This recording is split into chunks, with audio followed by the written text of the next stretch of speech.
Coaching সেন্টারগুলোতে যেই লেভেলে partial marking তোমাকে করে সেই লেভেলে তুমি অ্যাকচুয়াল বুয়েট এক্সামে পাবা না। ইভেন বুয়েটের 2 ধরনের মার্কিং আছে, এটাও একটু পারলে আলাদা করে ক্লিপ করে রাখো। একটা হচ্ছে বাইনারি মার্কিং, অর্থাৎ কিছু কোশ্চেন থাকে যেখানে টিচার মাথায় সেট করে রাখছে, যেখানে পারলে 1 না পারলে 0, অর্থাৎ পারলে 10 না পারলে 0, কোনো পার্শিয়াল মার্কিং নাই। তুমি লাস্ট লাইন পর্যন্ত ঠিক করে আসা উত্তর ভুল করলেও তোমাকে 0 বসাবে। কোশ্চেনগুলো কীরকম, ওই যে বললাম না, এই যে কোশ্চেনটা ফর্মুলা ড্রিভেন যে কোশ্চেনগুলো, এগুলোর ক্ষেত্রে টিচাররা বাইনারি মার্কিং করে, পার্শিয়াল মার্কিং করে নিচের দুটার ক্ষেত্রে। তোমাকে বুঝতে হবে কোনটা বাইনারি কোনটা পার্শিয়াল।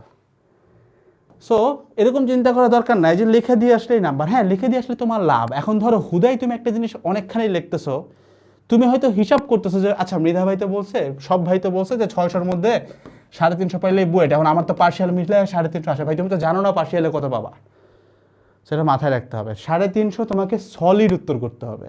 পার্শিয়াল কি করছো এটা ধরার বাইরে, ওটা দুধ ভাত, বুঝছো? কারণ কিছু জায়গায় বুয়েট বাইনারি মার্কিং করবে, কিছু জায়গায় বুয়েট পার্শিয়াল মার্কিং করবে। ঠিক আছে? তো আশা করি এত কিছু বলার পরে অনলাইনে যে ছেলেটা আছে তার বুয়েট নিয়ে আর কোনো সন্দেহ বা চিন্তা থাকার কথা না।